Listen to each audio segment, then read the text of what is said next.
Bom dia, boa tarde, boa noite. Eu não sei qual é o horário que você vai apertar o play para ouvir o Aprendiz Cristão. Querido, bem-vindo a este canal e eu espero que este canal esteja lhe abençoando. A proposta para o nosso bate-papo de hoje está em Provérbios, capítulo 18, versículo 24. O homem que tem muitos amigos pode congratular-se, mas há amigos mais chegados do que irmãos. Eu vou ler de novo. O homem que tem muitos amigos pode congratular-se, mas há amigos mais chegados do que irmão. Há muito tempo eu tenho visto na internet, nas redes sociais, alguns posts falando de irmãos e falando de forma negativa. São até banners que as pessoas criam falando mal dos irmãos. Que Caim matou Abel, que os irmãos de José o venderam, que o irmão do filho pródigo não o recepcionou, e falando que os irmãos são ruins pela Bíblia. E eu quero desmistificar isso da tua mente, trazer algumas pseudos explicações, não sei se você vai aceitá-las, mas eu tenho que falar aquilo que a palavra diz em fato e aquilo que a vida nos ensina. A palavra de Deus fala aqui que há amigos mais chegados do que irmãos. E isso eu diria que não é difícil de acontecer. Mas por que, irmão Wagner, pode ter amigos mais chegados que irmãos? Porque amigos não moram conosco. Amigos não ficam com a gente 24 horas. Amigos não têm os mesmos pais para dividir. Amigos não têm o mesmo quarto para dividir ou uma pseudo-herança para dividir. Amigos não são comparados como irmãos o são. Então, os irmãos enfrentam o relacionamento diário. E se relacionar não é fácil. Prova que você olha para a tua igreja e vê vários problemas. Por quê? Se relacionar não é fácil. Se relacionar é aceitar as diferenças de pensamentos ou formas de se trabalhar. A gente pensa que vamos explicar para a pessoa uma forma mágica para ela poder trabalhar, mas existem várias maneiras de se fazer uma mesma tarefa. Então, cada um tem uma forma de ver e enxergar as coisas. E quando fala que amigos mais chegados, é claro, um amigo de serviço se torna mais chegado do que os irmãos, porque cada um tem os seus problemas fora desse ciclo de amizade, só lá em casa, e a gente acha que essa pessoa é melhor, até mesmo do que os nossos irmãos sanguíneos. Mas tudo está ligado a relacionamento, ao se relacionar. A Bíblia fala desses irmãos que trataram os irmãos de forma ruim por vários aspectos. Um dos aspectos é porque eram pessoas melhores do que eles, pessoas que os entregavam por causa dos seus erros, pessoas que erravam também, e aí trouxe um dissabor. Quando você está numa casa com seu irmão, você está crescendo com ele, e os pais têm por mau hábito fazer comparação. Chega para o José, por que você não é igual ao Pedro? Porque somos diferentes. E por sermos diferentes, nunca seremos igual ao outro. Um pode ser muito estudioso, o outro pode ser preguiçoso. Um pode ter a sorte, eu diria aqui, ou a graça de conseguir um emprego rápido e o outro não. Um pode se casar muito bem e o outro não se casar bem. Um pode ter dinheiro para emprestar e o outro ser aquele que só pede dinheiro emprestado. Um pode ser um bom administrador das finanças, enquanto o outro não consegue chegar dinheiro na sua mão. São questões. Tem pessoas que não estudam e não é porque são preguiçosos, é porque a própria vida lhe deu tantas rasteiras que não lhe permitiu estudar. Então há uma herança baixa, uma herança boba, que os irmãos brigam por ela. Há um arrumar de um quarto que os irmãos brigam, porque um quer a cama de um lado, outro quer a cama do outro, um quer assistir o jogo, outro quer assistir um filme. Então são coisas que vão trazendo um ranço. É o irmão que pega a coxa do frango, para você sobra só a asa, e aí vai dando discrepância, vai dando briga, vai dando choque, vai dando atrito. Os irmãos de José, por exemplo, não olhavam para ele de forma boa, primeiro porque eles eram ruins. E quem é ruim se incomoda com quem é bom. Isso é um fato da vida. Você vê na igreja que alguém que é bom, que prega, que está sempre ali aos pés do pastor, ajudando o pastor, auxiliando o pastor, eu vou usar um termo chucro, tá? É chamado de puxa-saco. É o puxa-saco, não é. O rapaz está fazendo o seu bom trabalho, o seu bom serviço, mas ele é julgado. Então os irmãos José o irritava porque José era melhor que eles. Outra coisa é porque o José tinha túnica colorida. Uma coisa que eu acho que é um erro. Se você tem vários filhos, se você não pode dar túnica para todos, digo, até para aqueles que não a merecem, não dê para ninguém. Porque isso gera competição, rivalidade e briga entre eles, atrito. E é o que aconteceu com José. José foi jogado na cova, foi vendido como mercadoria, mentiram acerca da sua morte, porque teve esse choque. Caim e Abel. Por que Caim se levantou contra Abel? Porque Abel era melhor do que ele. Abel só morreu porque era melhor.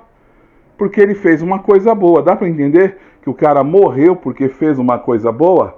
Deu a melhor oferta?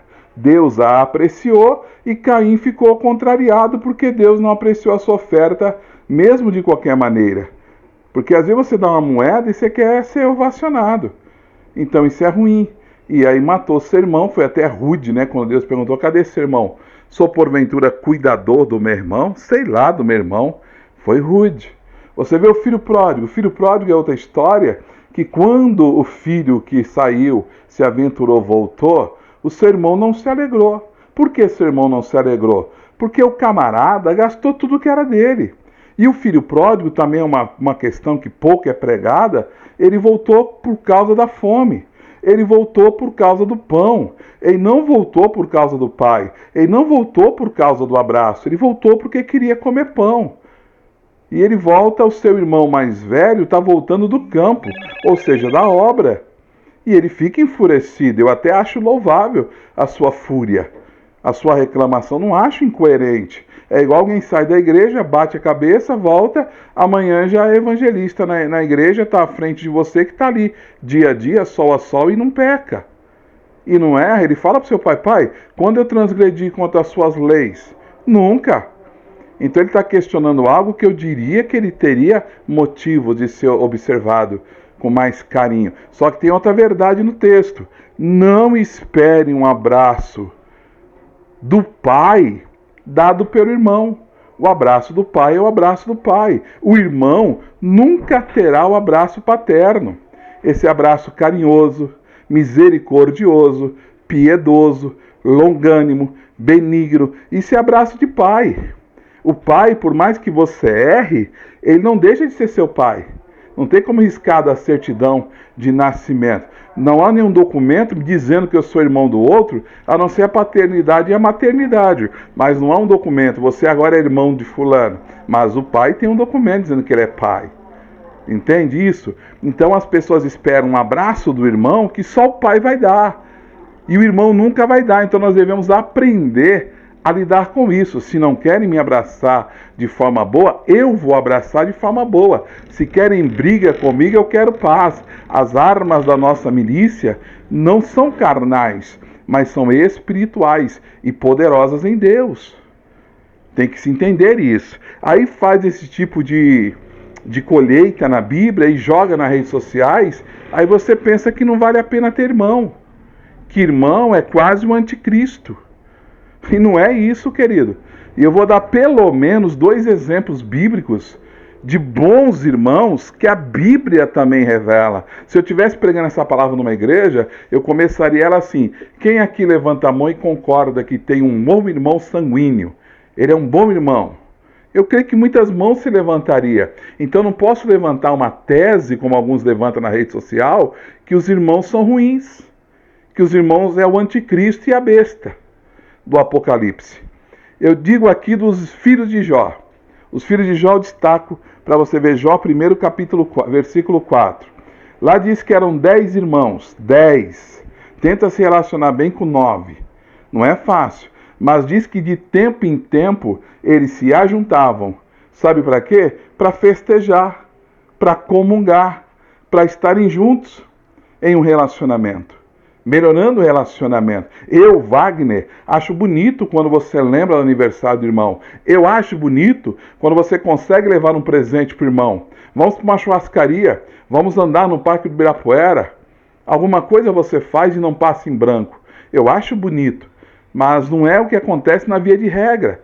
Às vezes o irmão está na zona leste, você está na zona sul, e não se comunga, não se encara, por causa de uma herança besta, por causa de históricos lá do passado. E os irmãos, os filhos de Jó, se relacionavam bem. E eram irmãos sanguíneos, mas se relacionavam bem. Se eles se relacionavam bem, todos podemos nos relacionar bem. E está na Bíblia. Outra palavra que eu te dou é Gênesis. Gênesis capítulo de número 37, versículo 26. Que quando quiseram vender a José, um dos seus irmãos, Judá, usou a fala e disse: gente, não é bom que matemos o nosso irmão, porque ele é nosso sangue, ele é nosso irmão. E ele chamou a consciência do povo, porque Judá ali, ele foi um pacificador. Ele jogou água nos ânimos aflorados e exaltados. E ele promoveu e projetou a paz, queridos. Não mataram José porque Judá usou a sua fala e interveio. Então, foi um irmão bíblico que fez uma coisa boa. Como nós vemos na Bíblia também, pais fazendo coisa errada, mães fazendo coisa errada. Então você vê aqui pelo menos duas passagens que eu te coloco para você ver e te ensino, te lembro que Jesus falou que temos que amar o inimigo. Então se você fizer a coisa certa, ninguém fará a coisa errada com você, porque você vai minar, é igual apelido. Apelido só funciona quando a gente se irrita com o apelido. Mas se a gente deixa passar e tolera, releva, daqui a pouco acaba essa história de apelido e de usar de formas pejorativas contra nós. Essa é a palavra de hoje aqui do Aprendiz Cristão. Espero que tenha te aberto a visão. Se relacione melhor com seu irmão sanguíneo. Não é só com o irmão da igreja não, que é fácil amar o irmão da igreja num culto de 2 horas. Mas quero ver amar o irmão sanguíneo. Uma vez eu ia num ponto de pregação que todo mundo se amava lá, claro. Era um ponto de pregação neutro, não era uma igreja. Era crente de várias igrejas que usavam esse lugar como fonte. Agora quero ver congregar junto e ser bons irmãos. Aí que é o desafio. Amém, queridos? Se inscreva no canal, compartilhe esse áudio, esse vídeo com alguém para que outros também aprendam essa verdade e esclareça-se essa verdade e não olhe para os irmãos com suspeita como se fosse o anticristo. Queridos, estamos juntos até o arrebatamento. Deus os abençoe. Em nome de Jesus, até o próximo áudio. Abraço sincero.